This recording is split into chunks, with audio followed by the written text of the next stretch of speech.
함께 우리에게 소원이 하나 있네. 우리 함께 찬양하시며 주일 예배 하나님께 올려드리도록 하겠습니다.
감사합니다.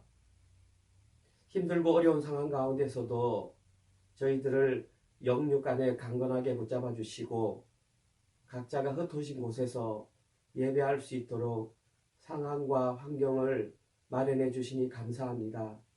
또한 한 주간의 말씀을 통해서 우리가 얼마나 연약한 자인지 하나님이 얼마나 위대하신 분인지를 다시 한 번 더 확인하고 깨닫게 하시니 감사합니다. 주어진 새로운 한 주간의 삶을 통해서 더욱더 하나님 한 분만을 의지하는 저희들 되게 하여 주시옵소서. 오늘도 각자가 있는 곳에서 신령과 진정으로 드리는 우리의 예배를 받아 주시옵소서. 예수님 이름으로 기도드렸습니다. 아멘. 우리 모두 다 함께 사도신경으로 우리의 신앙을 하나님께 고백하시겠습니다.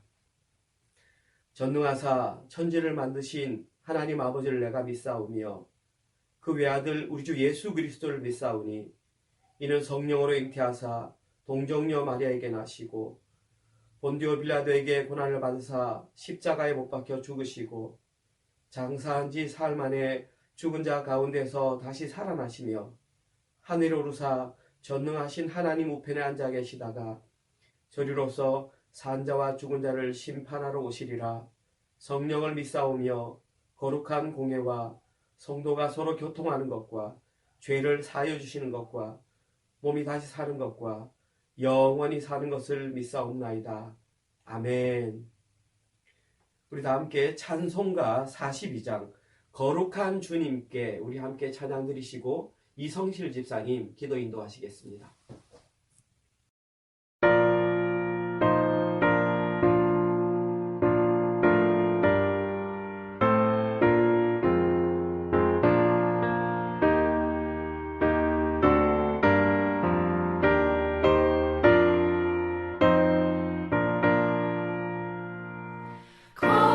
거룩한 주님께 예배를 드리세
큰 긍휼과 영원한 자비로 우리를 사랑하시고 보호하시는 하나님의 은혜를 생각하며 감사와 찬송을 올려드립니다. 삶의 예배로 하나님과 교제하며 말씀 가운데 머물 수 있도록 인도하시고 이 시간 영상으로 같은 시간에 은혜로 교회 성도들이 모여 하나님을 경배하는 예배자로 불러주셔서 감사를 드립니다. 포로 생활하는 이스라엘에게 잠시 너희를 버렸으나 회복시키시겠다는 하나님의 언약의 말씀이 지금 코로나로 우리의 삶이 갇히고 이동의 제한을 받으며 이웃과의 소통도 단절된 지금의 모습에 한 줄기 빛이 되어집니다. 이스라엘의 잘못된 선민의식의 특혜와 형식적인 제사와 우상숭배를 저질렀던 것처럼 우리의 걸음도 얼마나 제약의 길을 걸었으면 자기 자랑의 이웃을 사용하였으면 지금의 현실이 되었는지 돌아보며 돌아오라는 하나님의 음성을 듣고 자숙의 시간과 하나님과 더 깊은 친밀함을 느끼고 인생의 주인이 누구인지를 깨닫고 나를 부인하는 끈질긴 몸부림의 시간이 되기를 간절히 소원합니다. 우리의 자라나는 다음 세대 자녀들, 청년, 학생부들이 총과 칼보다 더 무서운 미디어와 거짓 사상에 물들지 않고 그리스도를 아는 지식으로 영혼의 순결과 세상을 분별하는 총명함으로 자라게 인도하여 주시옵소서. 우리 윤춘식 목사님, 석규환 전도사님, 말씀으로 성도들을 섬길 때 기쁨으로 감당하게 하시고 말씀을 연구할 때 성령의 충만함으로 하나님의 비밀을 캐내는 영성을 허락하시고 물질의 풍족함과 건강도 지켜주시옵소서.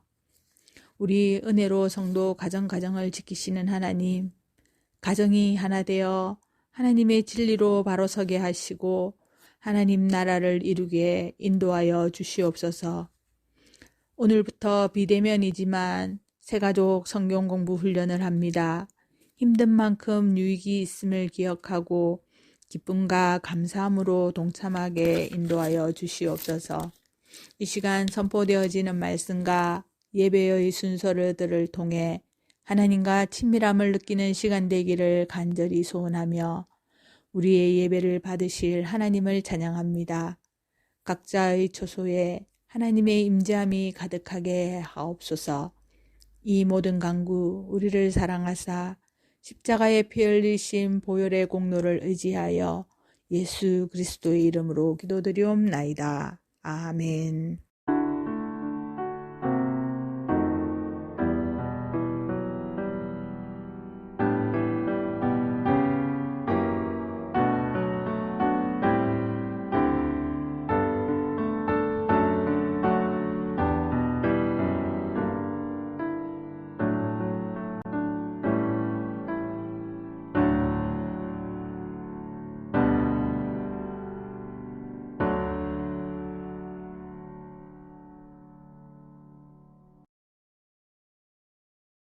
오늘 저희가 함께 나눌 말씀은 이사야서 59장 16절에서 21절 말씀입니다. 이사야서 59장 16절에서 21절.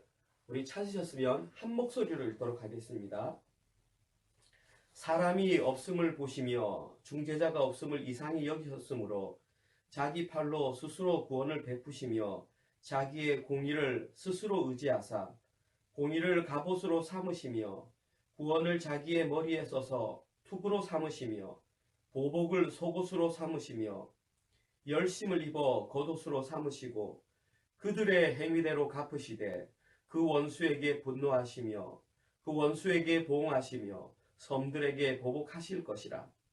서쪽에서 여호와의 이름을 두려워하겠고 해돋는 쪽에서 그의 영광을 두려워할 것은 여호와께서 그 기운에 몰려 급히 흐르는 강물같이 오실 것이미로다.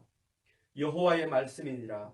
구속자가 시온에 임하며 야곱의 자손 가운데에서 죄과를 떠나는 자에게 임하리라. 여호와께서 이르시되 내가 그들과 세운 나의 언약이 이러하니 곧 네 위에 있는 나의 영과 네 입에 둔 나의 말이 이제부터 영원토록 네 입에서와 네 후손의 입에서와 네 후손의 후손의 입에서 떠나지 아니하시리라. 여호와의 말씀이니라. 아멘.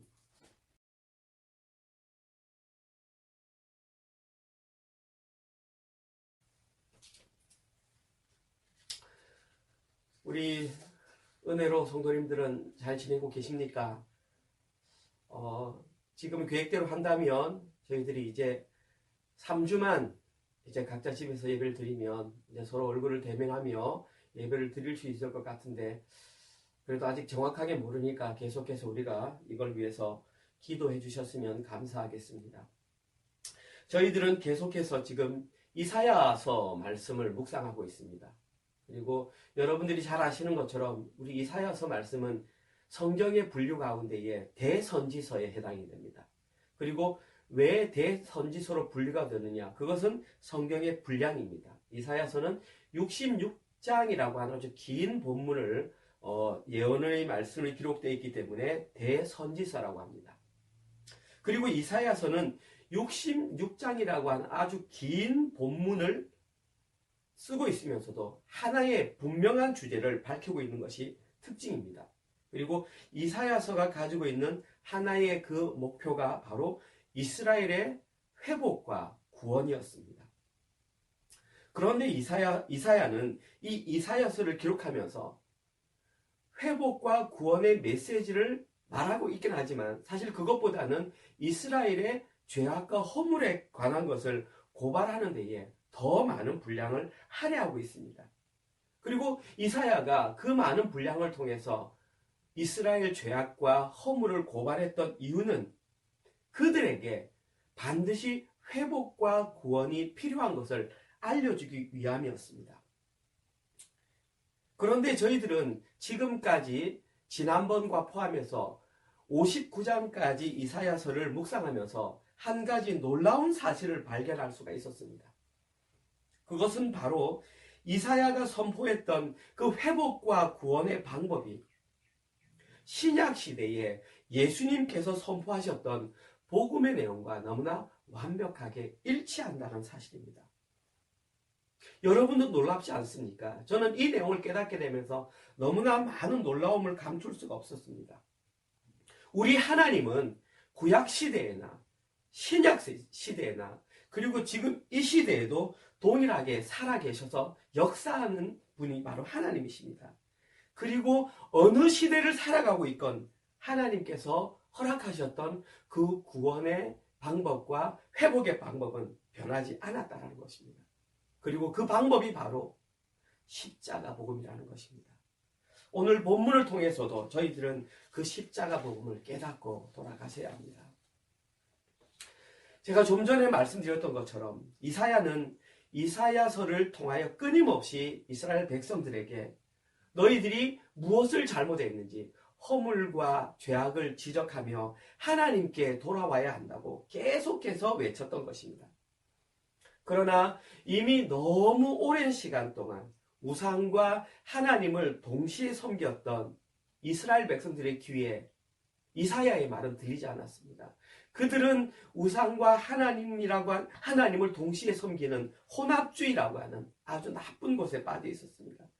그로 말미암아 이스라엘 백성들은 바벨론 포로로 잡혀갈 수밖에 없었고 70년이라는 세월을 포로 생활을 한 이후에 고국으로 돌아왔습니다. 안타깝게도 이스라엘 백성들은 70년이라는 포로 생활을 마친 후에 고국으로 돌아와서도 그들이 조상들이 했던 삶의 방식을 포기하지 못했다는 것입니다. 이러한 내용은 그 바벨론 포로 이후의 삶을 기록했던 느헤미야서나 에스라서를 읽어보면 금방 확인할 수 있습니다. 그들은 바벨론 포로에서 돌아온 이후에도 자기 조상들과 똑같이 혼합주의에 빠져서 그것을 벗어나지 못했던 것입니다. 이처럼 우상과 하나님을 동시에 섬기는 혼합주의는 너무나 중독성이 강하고 위험한 우상이라는 것입니다. 이와 같이 누군가 진리의 말씀을 깨닫고 회복과 구원을 경험하는 것은 결코 쉬운 일이 아닙니다. 그리고 이러한 내용은 지금 이 시대를 살아가는 저희들에게도 동일하게 적용될 수 있습니다. 지금 이 시대에도 하나님께서는 여러 가지 방법을 통하여 회복과 구원의 메시지를 던지고 계십니다. 그리고 그 중에 한 가지가 지금 바로 이 시간에 제가 전하는 이 설교가 그 한 가지 방법입니다. 지금 이 시간을 통해서 하나님께서는 우리 은혜로 교회를 향하여 구원과 회복의 메시지를 선포하고 계시는 것입니다. 여러분들은 저의 목소리가 아니라 하나님의 음성을 들으실 수 있어야 합니다. 뿐만 아니라 매일 아침마다 제가 여러분께 보내드리는 그 아침 묵상을 통해서도 하나님의 음성을 들으실 수 있어야 합니다. 여러분들은 아침 묵상을 하는데 얼마나 많은 시간을 할애하십니까? 아마 다양하실 것입니다. 어떤 분은 깊이 묵상하는 분도 계실 것이고, 또 바쁘신 분들은 그 메시지를 1분 만에 읽어버리는, 그리고 금방 잊어버리는 분들도 계실 것입니다.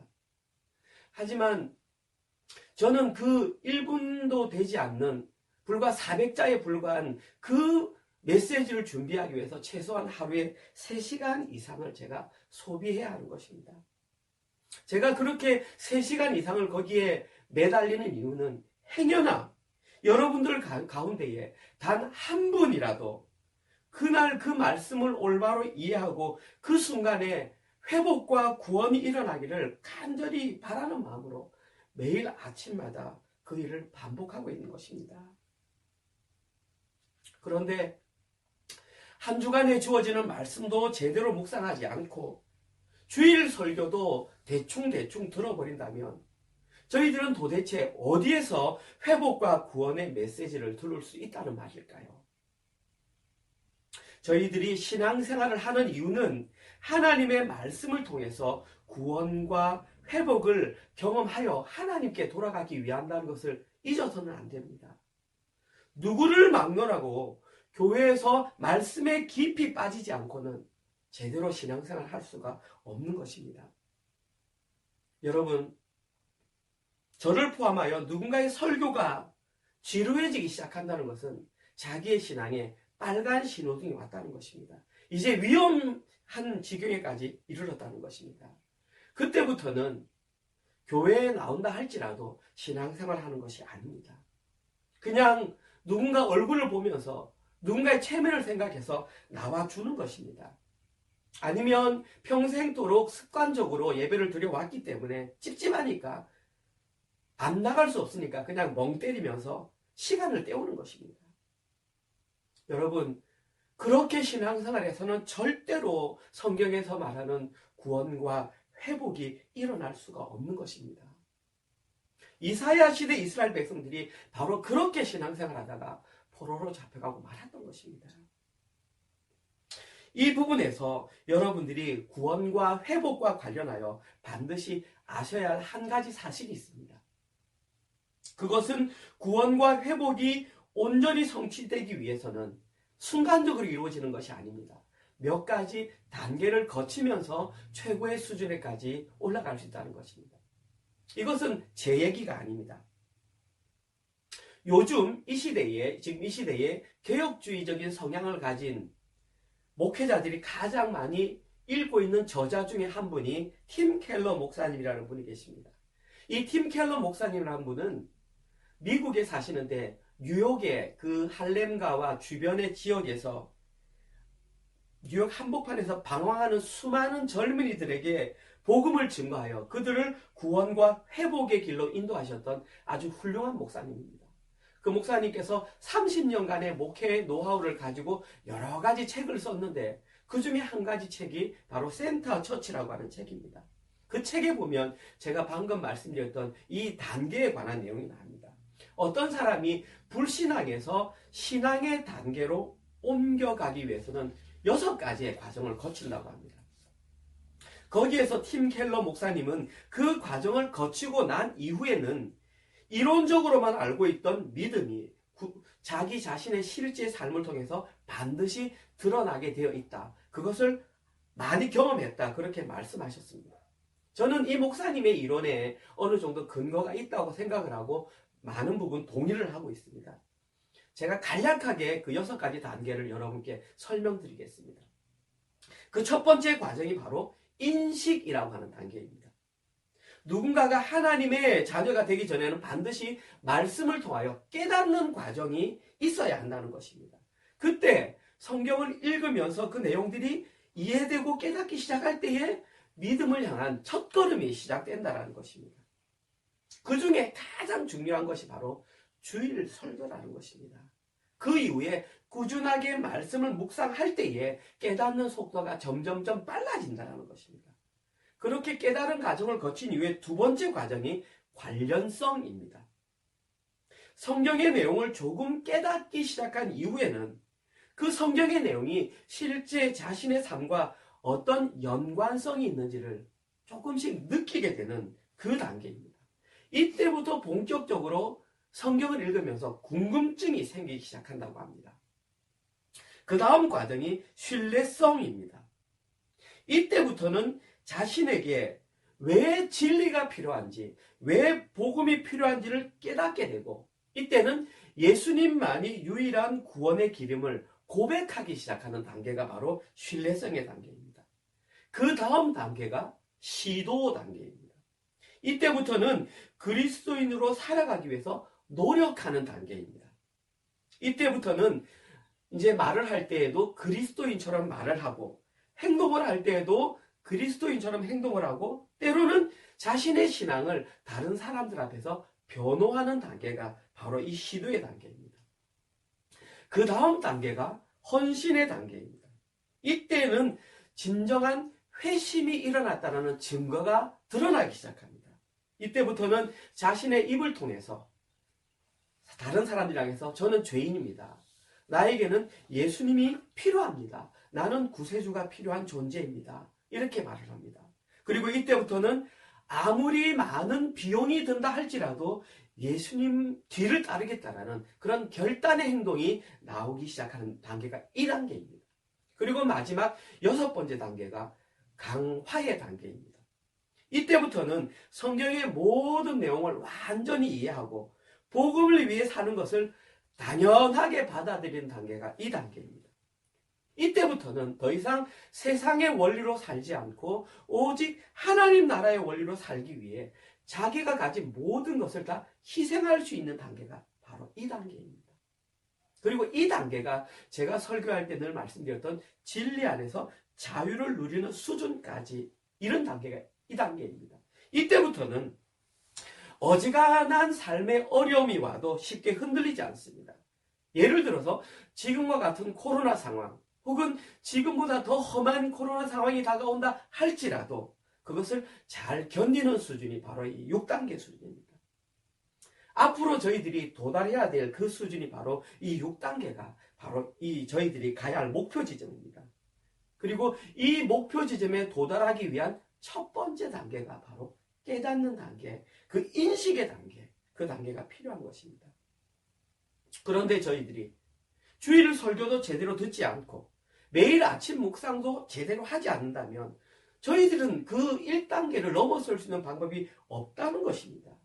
그래서 이제 우리가 6단계를 알았으면 이 시간 이후로는 저희들이 말씀을 대하는 삶의 태도가 확실하게 달라져야만 하는 것입니다. 그런데 오늘 본문에 기록된 이스라엘의 백성들이 어떠한 삶을 살았는지 그 모습을 바라보면 이들은 첫 단계조차도 도달하지 못했음을 우리는 발견할 수 있습니다. 그런데 안타까운 사실은 이스라엘 백성들은 스스로를 그렇게 생각하지 않는다는 사실입니다. 자신들은 이미 성전에서 제사도 드리고 금식도 하고 안식일도 철저히 지키기 때문에 자기들이야말로 6단계에 올라선 사람이라고 자부했던 사람들이 그들입니다. 그런데 이것은 착각이었습니다. 그들은 1단계 첫걸음조차도 뛰지 못했던 것입니다. 그래서 오늘 본문 읽지는 않았지만 1절과 2절에서 이사야는 오늘 본문을 시작하면서 구원과 관련된 메시지를 던졌던 것입니다. 제가 읽어보겠습니다. 오늘 본문 1절과 2절입니다. 여호와의 손이 짧아 구원하지 못하심도 아니요 귀가 둔하여 듣지 못하심도 아니라 오직 너희 죄악이 너희와 너희 하나님 사이를 갈라놓았고 너희 죄가 그의 얼굴을 가리어서 너희에게 듣지 않으시게 함이니라. 지금 이사야는 이스라엘이 하나님의 구원과 너무 멀어졌음을 밝히면서 그 멀어졌던 원인이 바로 너희들의 죄악 때문이라고, 그들의 죄악과 허물 때문이라고 분명하게 밝혔습니다. 지금 이스라엘이 이 죄악으로부터 떠나지 않으면 그들은 영원히 구원의 길에서 멀어지고 마는 것입니다. 그리고 이스라엘 백성들이 회복과 구원의 길로 나아가려면 반드시 이사야가 선포하는 이 진리의 복음을 듣고 깨달아야만 하는 것입니다. 오늘 본문 제가 대체적으로 읽진 않았지만 전반적으로 이스라엘 백성들이 행했던 죄악의 모습이 아주 구체적으로 기록되어 있습니다. 너무나 많은 내용이었고 제가 다 읽으면 설교가 길어지기 때문에 오늘 생략을 합니다. 제가 한마디로 이스라엘 백성들이 저질렀던 죄악을 정의하라 그러면 그들은 평강의 길을 잃어버리고 정의와 공의를 버렸던 아주 심각한 상황에 죄에 빠져 있었다는 것입니다. 오늘 저희들이 중점적으로 살펴보아야 할 내용은 이사야가 이스라엘 백성들에게 선포했던 그 회개와 구원의 메시지가 무엇이었는지를 밝히는 것입니다. 오늘 본문에서 이사야는 두 가지의 메시지를 선포했습니다. 오늘은 그 두 가지의 메시지를 저희들이 한번 확인해 볼 것입니다. 첫 번째 메시지가 뭐냐면 어떤 사람이 구원의 대상자가 될 수 있는가, 후에 관한 부분, 누가 구원을 받을 수 있는가, 이 부분에 대한 내용을 저희들 오늘 알아봐야 합니다. 이와 관련된 내용이 오늘 본문 20절과 21절에 기록되어 있습니다. 여호와의 말씀이니라. 구속자가 시온에 임하며 야곱의 자손 가운데서 죄가를 떠나는 자에게 임하리라. 여호와께서 이르시되 내가 그들과 세운 나의 언약이 이러하니 곧 내 위에 있는 나의 영과 네 입에 둔 나의 말이 이제부터 영원하도록 내 입에서와 내 후손의 입에서와 내 후손의 후손의 입에서 떠나지 아니하리라 하시니라. 여호와의 말씀이니라. 이 부분에서 저희들이 가장 먼저 살펴봐야 할 것은 이 문단의 첫 단어와 끝 단어입니다. 여러분들이 느끼셨는지 모르겠지만 제일 처음에 기록된 단어가 여호와의 말씀이니라. 제일 마지막 부분에 기록된 단어가 여호와의 말씀이니라. 이것이 무엇을 의미하겠습니까? 처음과 끝에 여호와의 말씀이라고 확인시켜 주신 것은 이 내용, 이 안에 들어가 있는 내용은 절대 변하지 않는 영원한 진리라는 것입니다. 뿐만 아니라 하나님께서 선포하셨기 때문에 결코 변하지 않는다. 반드시 이루어진다라는 것이 전제되어 있습니다. 다음으로 저희들이 여기서 살펴볼 것이 뭐냐 하면 20절 후반부에 나오는 누구에 관한 내용입니다. 야곱의 자손 가운데에 죄가를 떠나는 자라고 기록했습니다. 여기서 제일 중요하다. 누구는 죄가를 떠나는 자입니다. 근데 그 내용을 살펴보기 전에 앞에 한 가지 전제가 붙어 있습니다. 그 전제가 뭐냐면 야곱의 자손 가운데서라고 되어 있습니다. 야곱의 자손 가운데서라는 단어를 우리가 원어적으로 보면 야곱의 자손 안에인 제콥 이렇게 되어 있습니다.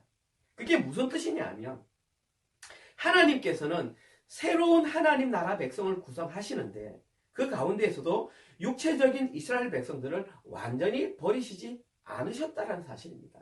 그들 가운데에서도 죄가를 떠난 자들을 찾아내셔서 하나님의 새로운 언약의 백성으로 만드시겠다는 것입니다. 이것이 왜 중요하냐 하면 지금 포로로 잡혀가 있는 그들에게 이 내용이 선포되었다는 것은 그들에게도 회복될 수 있는 희망의 메시지가 선포되었기 때문에 이 내용이 중요한 것입니다. 그러면 오늘 본문에서 가장 중요한 죄가를 떠난 자, 구원을 받을 수 있는 그 자가 누구인지를 한번 살펴보겠습니다. 먼저 여기에 사용된 죄과라고 하는 것은 그 뜻이 반역, 위반, 범죄를 의미합니다. 다시 말해서 하나님의 언약과 율법에 기록된 내용에 그것을 어긴 모든 죄가 다 죄과입니다. 이것을 좀 더 확대해서 얘기한다면 모든 삶이 어그러짐으로 말미암아 죄로 말미암아 하나님과의 관계가 깨어진 상태, 그 상태를 죄가라는 것입니다. 지금 이스라엘의 상태가 바로 그 죄가의 상태였습니다. 뿐만 아니라 이 시대를 살아가는 사람들 가운데에 하나님의 말씀을 깨닫지 않고 자기 뜻대로 살아가는 사람들의 상태가 바로 이 죄가에 빠진 상태였습니다. 이와 같이 하나님의 관계가 깨어진 상태로 살아가는 자들에게는 그대로 계속 지속된다면 구원의 기회는 영원히 오지 않는 것입니다. 그들이 구원을 받을 수 있는 유일한 한 가지 방법은 그 죄가를 떠나는 방법입니다. 오늘 본문에 기록된 이 떠나다라고 하는 단어는 좀 어렵지만 히브리를 말합니다. 슈브라고 하는 단어입니다. 아마 들어보신 분들이 계실 것입니다. 이것을 헬라어로 그대로 번역한 것이 바로 뭐냐면 메타노이아입니다. 메타노이아는 많이 들어보셨을 겁니다. 우리말로 번역된 것이 주로 회개하다. 그게 메타노입니다. 슈브라고 하는 뜻의 원어는 이런 뜻입니다. 가던 길에서 돌이키다. 유턴을 해서 방향을 완전히 바꾸다. 그 단어가 바로 회개하다의 정의입니다. 지금까지는 하나님께서 원하시는 방향으로 다르게 살아가던 사람이 죄가를 떠난다는 것은 방향을 완전히 돌려서 하나님께로 완전히 돌아선 자, 모든 삶의 방향이 다 돌이킨 그 사람이 바로 죄가를 떠난 자라는 것입니다. 오늘 본문에는 그 죄가를 떠난 자에게 구원과 회복이 일어난다고 분명하게 말했습니다. 그런데 저희들은 이미 이 자를 알고 있습니다. 그 자가 누구냐 하면 이번 주 금요일 본문에 등장했던 그 사람이 바로 이 사람입니다. 이사야서 57장 15절입니다. 지극히 존귀하며 영원히 거하시며 거룩하다 이름하는 이와 이가 이와 같이 말씀하시되 내가 높고 거룩한 곳에 있으며 또한 통회하고 마음이 겸손한 자의 영을 소생시키시며 통회하는 자의 마음을 소생시키려 함이라. 여기 소생시킨다는 말이 하나님께서 구원해 주신다는 말입니다. 누구를 구원해 준다 하고 했냐면은 바로 통회하고 마음이 겸손한 자를 구원해 주겠다라고 하셨습니다. 금요일 묵상을 하셨던 분은 이 내용을 팍 알아들을 것입니다. 그때 기록된 통회하고 마음이 겸손한 자는 자신이 원래 가졌던 옛날 모습, 가루로 만들어서 다 버려버리고 창조자의 손에 의해 완전히 새로운 존재가 될 준비가 된 사람. 다시 말해서 오직 하나님 한 분만을 의지하는 그 영혼. 쉽게 말해서 하나님 절대 의존적 존재가 된 그 사람이 바로 이 마음이 통회하고 마음이 겸손한 자는 사실입니다. 제가 그때도 금요일에서 그 자가 바로 예수님께서 말씀하셨던 애통하는 자. 마태복음 5장 4절. 애통하는 자는 복이 있나니 그들이 위로를 받을 것이며. 애통하는 자가 위로를 받는데 그 애통하는 자가 누구냐 하면 자기 자신의 죄와 자기 민족의 죄로 말미암아 가슴 아파하며 안타까워하며 가슴을 찢으며 기도하는 그 사람이 바로 애통하는 사람입니다. 그 사람에게 복을 주는데 그 복이 바로 위로의 복, 하나님 나라의 자녀가 되는 복을 주겠다라는 것입니다. 그 자가 바로 죄가를 떠난 자입니다. 오늘 보면 21절을 보시면은 하나님께서는 그들과 새로운 언약을 세우시겠다고 말씀하십니다. 그러면서 그 언약의 증거로 두 가지의 약속을 말씀하셨습니다. 첫 번째 약속이 뭐냐 하면 그들 위에 하나님의 영이 임하겠다고 하셨습니다. 하나님의 영이 무엇이겠습니까? 바로 성령입니다. 지금 하나님께서는 새 언약의 당사자들에게 영원한 보혜사이신 그 성령의 임재가 영원히 떠나지 않을 것을 약속해 주셨습니다. 다음으로 그들에게 주셨던 두 번째 약속은 그들이 입에 하나님께서 주셨던 말씀이 영원토록 떠나지 않겠다라고 말씀하셨습니다. 여기에서 말하는 하나님의 입에 있었던 그 말씀이 바로 예수님께서 공생애 동안 선포하셨던 십자가 복음을 의미하는 것입니다. 종합해 보면 죄가를 떠난 자들이나 통회하고 마음이 안타까운 자들이나 겸손한 자들이나 이 애통하는 자들의 입을 통해서만 오직 그 진리의 복음이 선포되게 하시겠다고 하나님께서 약속하셨던 것입니다. 그런데 재미있는 한 가지 사실은 그들에게 임한 그 성령의 임재와 십자가 복음이 그 당대에만 그치는 것이 아니라 그 후손과 그 후손의 후손에게까지도 영원히 이르겠다라고 말하는 것입니다. 여기서 말하는 떠나지 않겠다라고 하는 것은 영속적인 부정을 말합니다. 다시 말해서 절대 안 떠나게 하겠다라는 그 말입니다. 그래서 그 복음이 지금 이 시대를 살고 있는 저희들에게까지 임하게 되었던 것입니다. 약속의 성취가 저희들을 통해서 이루어진 것입니다. 그리고 이것이 오늘 본문에서 등장하는 그 첫 번째 질문에 대한 대답, 누가 구원을 받을 수 있을 것인가? 바로 그 죄가를 떠나는 자, 이 모습의 실체가 바로 이 내용이었던 것입니다. 오늘 전체적으로 두 번째 내용입니다. 오늘 본문에서 이사야가 선포했던 두 번째 메시지는, 그러면 누가 구원을 해줄 수 있는가가 두 번째 메시지입니다. 여기에 관한 내용도 오늘 본문 20절 상반절에 나와 있습니다. 짧게 제가 읽어보겠습니다. 여호와의 말씀이니라 구속자가 시온에 임하며, 바로 여기에 기록된 이 구속자가 바로 죄가를 떠난 사람들을 구원해 줄 수 있는 그 구원의 주체를 말하는 것입니다. 이제 제가 말씀드리지 않아도 여러분은 이 구원의 주체가 누구인지 이미 알고 계십니다. 그 구원의 주체는 바로 예수 그리스도를 의미합니다. 다시 말해서 구약시대 사람들도 예수 그리스도라고 하는 그 구속자를 올바로 깨닫고 믿을 때에만 구원을 받은 것을 저희들이 알 수 있습니다. 여기에 기록된 그 구속자라고 하는 단어의 의미를 한번 살펴보겠습니다. 먼저 이것은 히브리어로 꼬엘이라고 하는 단어입니다. 제가 요 앞전에 설교에도 한번 말씀드렸던 것 같습니다. 이 꼬엘이라고 하는 단어는 명사인데, 원래 이 단어는 어디서 나왔냐면 되사다, 속량하다, 구속하다, 보복하다, 근친의 역할을 하다라고 하는 단어인 까알이라고 하는 단어의 명사형이 바로 꼬엘입니다. 이 꼬엘이라는 단어에서 바로 고엘 제도가 나왔던 것입니다. 이 고엘 제도는 이스라엘 백성들 가운데 일종한 사회 안전보장 제도입니다. 그 가문에 누군가가 부당한 일을 당했을 때 그것을 보호해주기 위한 장치가 바로 이 고엘 제도였습니다. 가장 대표적인 예가 바로 룻기에 나와 있습니다. 룻기에 보면 이 나옴이라고 하는 사람이 흉년이 들어가지고 모압 땅에 갔을 때에 자기의 아마 땅을 팔고 간 것 같습니다. 그래서 이제 그것을 되살 사람이 필요한데 지금 현재 자기에게는 그만 능력이 없었습니다. 그때에 등장한 인물이 바로 보아스였던 것입니다. 룻기에서 나오는 그 보아스가 했던 역할이 바로 고엘의 역할이었습니다. 룻기에는 그것을 이렇게 표현하고 있습니다. 룻기 4장 14절 말씀입니다. 여인들이 나오미에게 이르되 찬송할지로다. 여호와께서 오늘 내게 기업 물을 자가 없게 하지 아니하셨도다. 이 아이의 이름이 이스라엘 중에 유명하게 되기를 원하노라. 여기에 기록된 기업 물을 자, 그 단어의 히브리어가 바로 고엘입니다. 오늘 본문에 구속자라고 기록된 그 단어와 동일한 단어입니다. 룻기에 등장하는 그 보아스는 나오미와 룻을 국률이 여기고 그들의 고엘이 되어 주었던 것입니다. 그리고 보아스와 결혼해서 룻이 낳은 아이가 바로 오벳입니다. 그리고 오벳이 낳은 아이가 이세고 이세가 낳은 아이가 바로 다윗이었습니다. 이처럼 구약 성경에서 이미 전 인류의 구속자이신 예수 그리스도가 다윗의 자손을 통해서 나올 것을 우리에게 예표하고 있었던 것입니다. 이처럼 하나님의 구원의 역사는 긴 세월 묵묵히 흘러가고 있었습니다.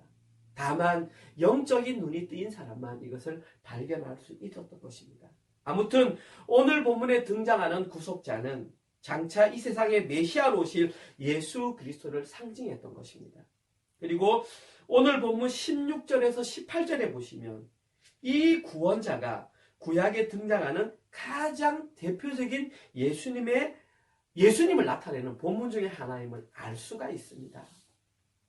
특별히 이 내용은 예수님의 성육신과 관련된 내용입니다. 제가 한번 읽어보겠습니다. 사람이 없음을 보시며 중재자가 없음을 이상히 여기셨으므로 자기 팔로 스스로 구원을 베푸시며 자기의 공의를 스스로 의지하사 공의로 갑옷을 삼으시며 구원을 자기의 머리에 써서 투구로 삼으시며 보복을 속옷으로 삼으시며 열심을 입어 겉옷으로 삼으시고 그들의 행위대로 갚으시되 그 원수에게 분노하시며 그 원수에게 보응하시며 섬들에게 보복하실 것이라. 가장 먼저 오늘 보면 16절을 보시면 하나님께서는 이스라엘 중에서 중재자가 될 만한 사람이 단 한 사람도 없었음을 이상히 여기시고 스스로 중재자가 되실 것을 선언하셨습니다. 여기에서 가장 중요한 단어가 바로 스스로라고 하는 그 단어입니다. 제2위 하나님이셨던 예수님은 자기 백성들을 구원하기 위해서 스스로 사람의 몸을 입고 이 땅에 오셨던 것입니다. 이것이 바로 성육신, 어려운 말로는 인카네이션이라고 합니다. 그런데 왜 예수님께서는 다른 방법을 사용하지 않으시고 반드시 인간의 몸을 입고 이 땅에 오셔야만 하셨던 것일까요? 그냥 하나님으로 존재하시면서 구원 역사를 이루실 수는 없었던 것일까요? 그 이유는 바로 하나님의 공의 때문이었습니다. 지금 이스라엘에 무너진 그 정의와 공의, 그것을 회복하기 위해서 예수님이 인간의 몸을 입고 이 땅에 오셨던 것입니다. 죄를 지은 인간의 죄를 대속할 수 있는 존재는 반드시 인간이어야 한다는 조건이 있습니다. 또한 인간 중에서도 죄가 없으신 분이 그 죄를 대속할 수 있는 것입니다. 그래서 예수님께서는 반드시 사람의 몸을 입고 이 땅에 오셔야만 했던 것입니다. 만약에 인간 가운데에 죄가 없는 인간이 있었다면 그 누군가가 왔을 것입니다. 그런데 로마서 3장 23절에는 분명하게 이렇게 말하고 있습니다. 모든 사람이 죄를 범하였음에 하나님의 영광에 이르지 못하더니. 이 세상에 존재하는 인간 가운데에는 죄가 없는 사람이 단 한 사람도 없는 것입니다. 그래서 하나님이신 예수님께서 인간의 몸을 입고 이 땅에 내려오셔서 전 인류의 죄를 대신하여 십자가에 달려 죽임을 당하셨던 것입니다. 계속해서 오늘 보면 17절 보시면 구속자이신 예수님께서는 4가지의 장비를 착용하는 것을 볼 수가 있습니다. 본문 읽은 생략하고 한번 보십시오. 그 4가지가 뭐냐면 갑옷과 투구와 속옷과 겉옷이었습니다. 공의의 갑옷, 구원의 투구, 복을 입으셨습니다. 여기에 기록된 이 모든 장비들의 특징은 바로 전쟁에 들어가는 장비라는 것입니다. 지금 예수님께서는 이 땅에 성육신으로 오셨는데 그 이유가 바로 영적 전쟁을 치르기 위함임을 저희들은 알 수 있습니다. 근데 한 가지 재미있는 사실은 지금 여기에 기록된 이 4가지의 장비는 여러분 보십시오. 가슴을 가리는 흉배 혹은 갑옷, 머리에 쓰는 투구, 속옷과 겉옷, 이 모든 장비들은 다 방어용 장비라는 것입니다. 예수님께서 지금 입으셨던 이 모든 착용하셨던 것은 공격용 용이 없다는 사실입니다.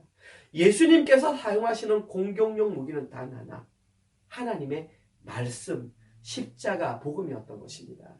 그리고 그 말씀을 죄가를 떠난 자들, 그 후손들, 또 후손의 후손들의 입에 전하겠다고 말씀하셨던 것입니다. 계속해서 오늘 보면 18절에 보시면 예수님께서 전쟁하시는 모습이 기록되어 있습니다. 여기에서 중요한 것은 동사입니다. 제일 첫 번째 사용된 동사와 제일 마지막에 사용된 동사. 첫 번째 하나님께서는 갚으시되라고 하는 이 동사를 사용하셨고, 두 번째는 보복하실 것이다 라고 말씀하셨습니다. 한글 성경에는 마치 이 두 단어가 다른 것처럼 보이지만 원어로 보면 하나의 단어입니다. 그 단어가 바로 예샬람이라고 하는 단어인데, 이 단어의 뜻은 부족한 것을 완전히 채우다라는 뜻입니다. 다시 말해서 이 땅에 오셔서 예수님께서 치르신 그 전쟁은 사탄이 이루고 이스라엘 백성들이 허물었던 그 모든 것을 완전히 원상복구시키는, 모든 것을 정상적으로 돌려놓는, 그대로 갚으시겠다는 것이 바로 예수님의 사역이었다는 것입니다. 다시 말해서 원시복음이 선포되었던 창세기 3장 15절에서 선포된 그 내용이 명확하게 완벽하게 실현된다는 것을 우리에게 알려주십니다. 그리고 그때야 비로소 이스라엘에서 사라졌던 정의가 되살아나고 공의가 시행되며 진리가 회복되는 것입니다. 이것이 바로 예수님께서, 구원자 되신 예수님께서 이 땅에 오셨던 이유였습니다. 또한 오늘 본문에서 제가 말했던 두 번째 메시지, 누가 구원을 할 것인가에 대한 대답이 바로 여기에 대한 내용입니다. 이렇게 오늘 본문에는 이스라엘이 회복되고 구원되는 것과 관련되는 두 가지 메시지가 제시되어 있었습니다. 이 내용은 그 당시 이스라엘 백성들을 향한 메시지일 뿐만 아니라 지금 이 시대를 살아가고 있는 저와 여러분을 향한 메시지이기도 한 것입니다. 저희들에게 직접적으로 전달되는 내용입니다.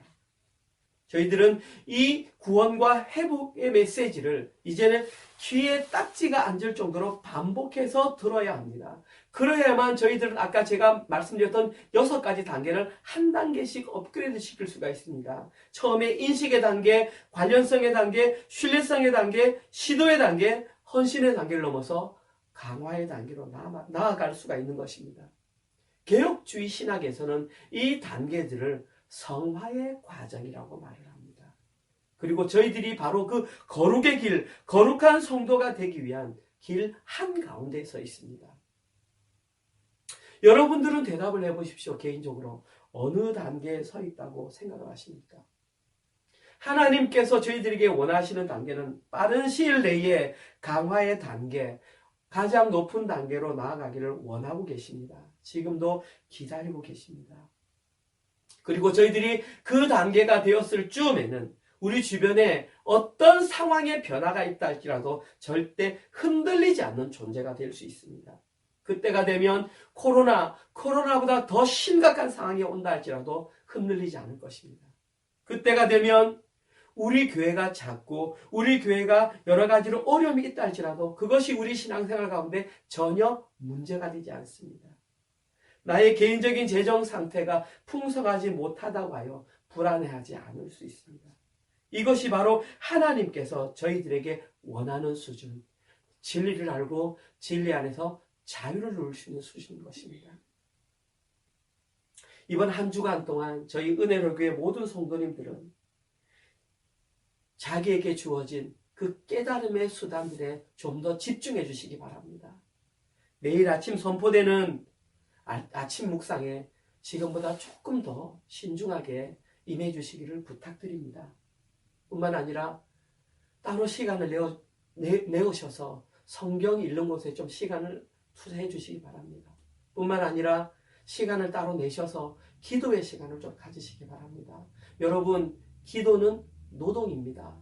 시간을 쓰고 애를 써야만 되는 것이 기도입니다. 그냥 저절로 있으면 기도는 되지가 않습니다. 딱 기준이 여러분들이 취미생활을 하는 만큼만 말씀 읽고 여러분들이 기도하는 곳에 시간을 써주시기 바랍니다. 그러할 때에 우리의 깨달음의 수준을 넘어서서 보다 나은 단계로 나아갈 수가 있는 것입니다. 그것이 바로 구원과 회복의 길로 가는 가장 빠른 지름길임을 잊지 마시기 바랍니다. 이번 한 주간 동안 저희 모든 은혜교회 성도님들은 그 높은 단계까지 속히 올라가시는 모든 분들 되시기를 주님의 이름으로 축원드립니다. 아멘.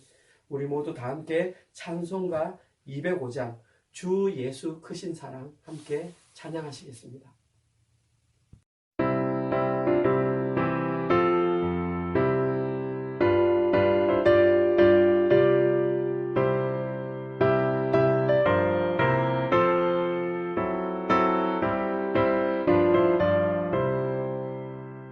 주 예수 크신 사랑 늘 말해주시오. 나 항상 듣던 말씀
하나님 감사합니다. 오늘도 말씀을 통해서 귀한 깨달음을 주시니 감사합니다. 특별히 하나님께서는 어떤 자를 구원과 회복의 길로 인도하시는지를 알려주셨습니다. 바로 저희들이 그 죄가를 떠난 자들이 저희들임을 알게 하셨습니다. 또한 하나님께서는 우리의 구원자 예수 그리스도를 보내주셨습니다. 이제는 그것을 통해서 정말 하나님의 자녀로서 올바른 삶을 잘 살아내는 저희 은혜로 교회 성도들 되게 하여 주시옵소서. 그리하여서 우리의 삶을 통하여 일주일 동안 열심히 벌었던 우리의 재물들을 하나님께 11조와 감사 헌금과 주일 헌금으로 올려드립니다. 이 헌금이 사용되는 곳곳마다 하나님의 영광이 드러나게 하시고 우리 개인의 유익을 위하여 사용되지 않도록 지혜를 허락하여 주시옵소서. 특별히 함께 헌금을 드리지 못한 자들에게도 헌금을 드릴 수 있는 재정적인 여유와 귀한 믿음을 허락하셔서 귀한 믿음의 사역에 동참할 수 있는 은혜를 허락하여 주시옵소서.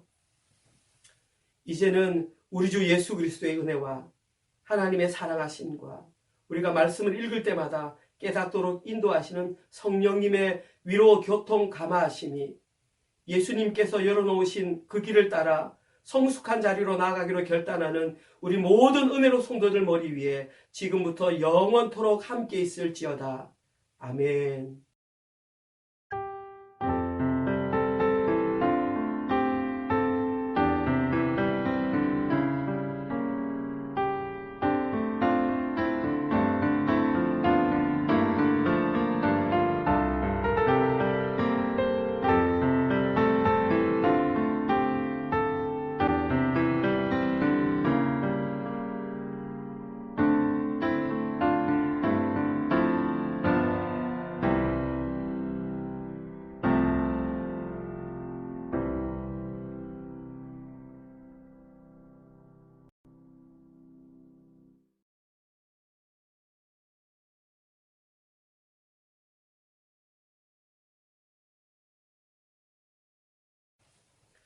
네, 지금은 교회 소식을 전하는 시간입니다. 제가 나눠드린 주보를 참고해 주시기 바랍니다. 설교 초두에서 말씀드렸지만 이제 3주를 기다리면 될 것 같습니다. 확진자가 계속 나오고 있긴 하지만 큰 변화가 없기를 고대하는 마음입니다. 주보를 보시면 5번에 보시면 오늘부터 저희들이 오후 3시에 비대면 줌으로 새가족 공부를 이제 실시합니다. 청년부 이상 전 성도님들은 자발적으로 기쁜 마음으로 참석해 주시기 바랍니다. 지난주에도 말씀드렸지만 이 공부는 새신자 공부가 아니라 새가족 공부입니다. 우리 은혜로 교회 성도가 은혜로 교회의 한 가족이 되어서 나아가기 위한 방향 설정이라고 생각하시고 기쁜 마음으로 참석해 주시기 바랍니다. 예정 소요 시간은 약 1시간 정도 할 예정입니다. 3시에 바로 시작하겠습니다. 그 다음 주보 보시면 좁은 길 우리 청소년 부모임 2시 30분이 아니라 예배를 마친 이후에 바로 시작한다고 합니다. 우리 청소년부 친구들 예배 마친 이후에 바로 참여해 주시기 바랍니다. 또 7번 보시면 기쁜 소식이 있습니다. 우리 추도석 우리 강현정 성도님 가정에서 에듀킹덤 칼리지 페니스 지점을 이제 본격적으로 시작하시게 되었습니다. 우리 교회, 우리 가족이 시작한 일입니다. 잘 진행될 수 있도록 계속해서 기도해 주시고 중간에 여러 가지 어려운 상황들을 만날 때에도 함께 잘 극복해 넘어갈 수 있도록 우리 온 성도들이 기쁜 마음으로 계속해서 기도해 주시고 격려해 주셨으면 감사하겠습니다. 우리 모두 자리에서 다 함께 일어나셔서 패회 찬송 마라나타 찬양하시고 오늘 예배를 마치도록 하겠습니다.